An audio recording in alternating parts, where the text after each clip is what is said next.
In part 1, we discovered how diplomats make first contact. Now we see how they build on those relationships and take them to the next level.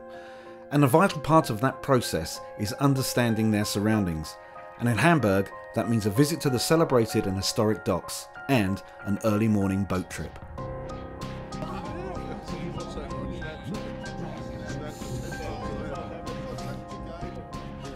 As a diplomat, it's sometimes necessary to multitask, which is why the team take a boat trip to study the amazing city and at the same time rehearse for tonight's charity ball.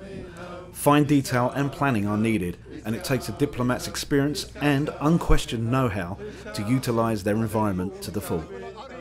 Everyone seems to know the score.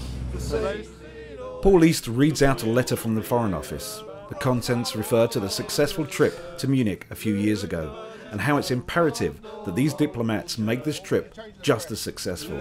You are in for a body-changing, mind-blowing, glass-shattering, head-clearing, pan-pussing, skid-marking, that's you, Rich, and more importantly, fantastic bonding experience.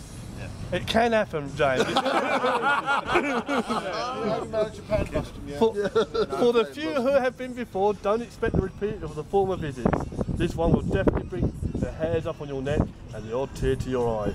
It's been 5 years since our last visit and a lot has changed. They have constructed a new football stadium, especially for Nigel. I hate that football game, Jackson. Rebuilt the fire damaged, not Hamburg. The pressure is on.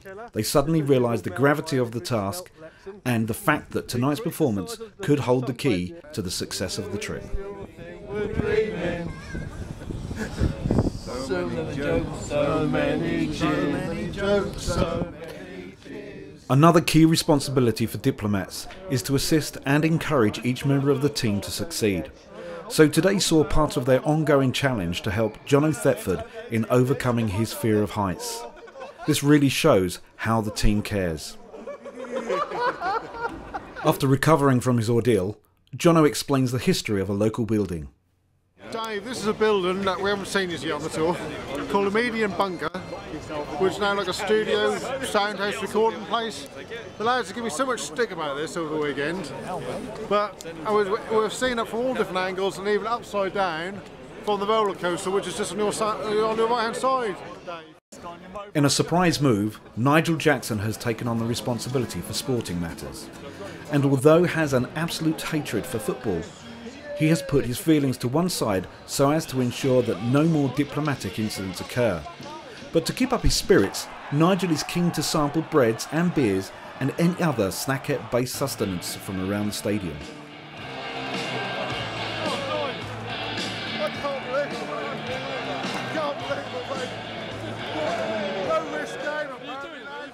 After the game, and as the evening moves ever closer, it is clear that there is a nervousness around the camp.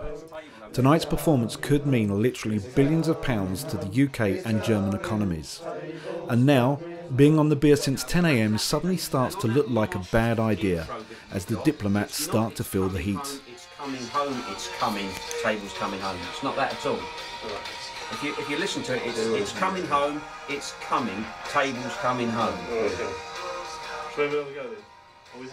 However, the mood begins to lighten as the evening starts, and the diplomats take every opportunity to discuss the export possibilities with their German counterparts.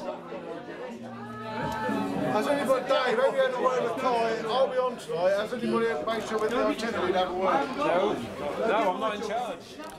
Our German host explained what was in store for the evening's entertainment. Wir sind total glücklich und stolz, dass ihr alle hierher gefunden habt. Wenn ich mal darüber nachdenke, als wir den Abend geplant haben, da stellten wir fest, okay, es ist ziemlich wenig Zeit und keiner wollte uns haben. Alle reden beim Abend. Und deswegen sind wir... It's all going well, but now Andy Bird has to deliver a speech in German. He is nervous and he's had too much to drink. And in addition, there are 50 Germans hanging on every word. If he fails, his only saviour could be the entertainment promised later. Gestern haben wir uns sehr willkommen gefühlt und Lichtnacht. You're doing all right. Auf der Domfest wir ein 11 International Roundtabling kann sich nicht unbetreffen. Andy's speech is exceptional, and he is a real credit to the team, but now it's the part of the trip that they have been building up to.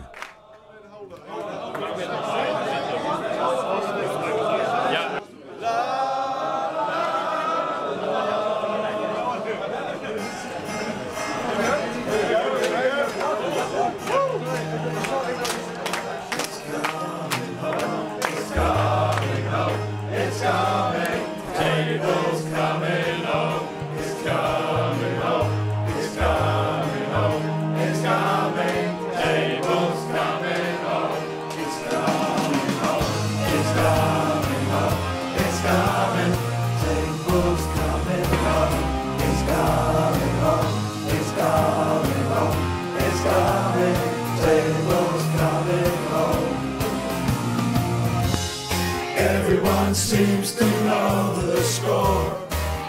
They've seen it all before. They just know, they're so sure that Ellisham's gonna come into play, and the wants us to stay, and we know they can play, 'cause we all remember on the London shirt, good in the case of leaving.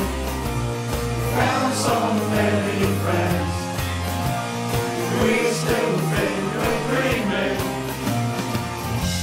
So many jokes, so many cheers, but all those German years weighed down through the years.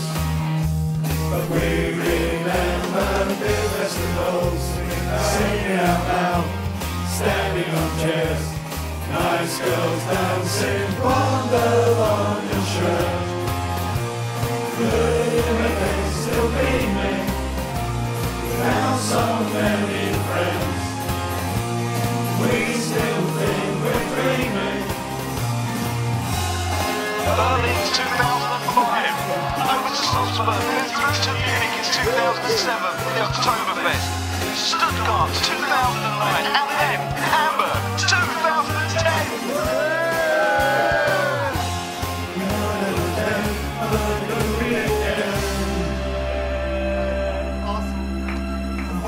It's coming home, it's coming home.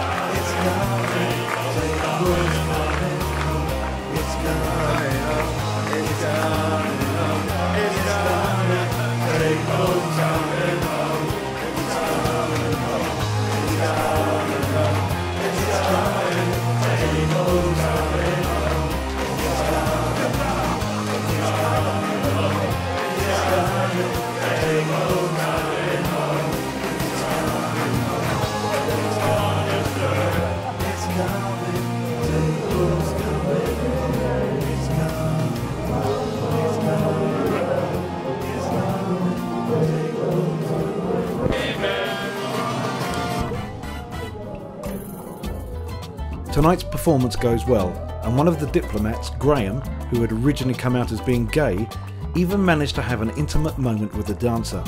His pride was apparent when she came out to perform.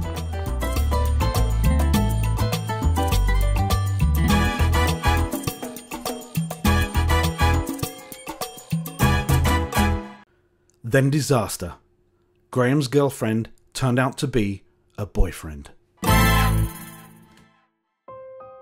Graham's indiscretion could cause the political and economic bridges built over the last 2 days to collapse into the Hamburg docks along with the dreams of two nations.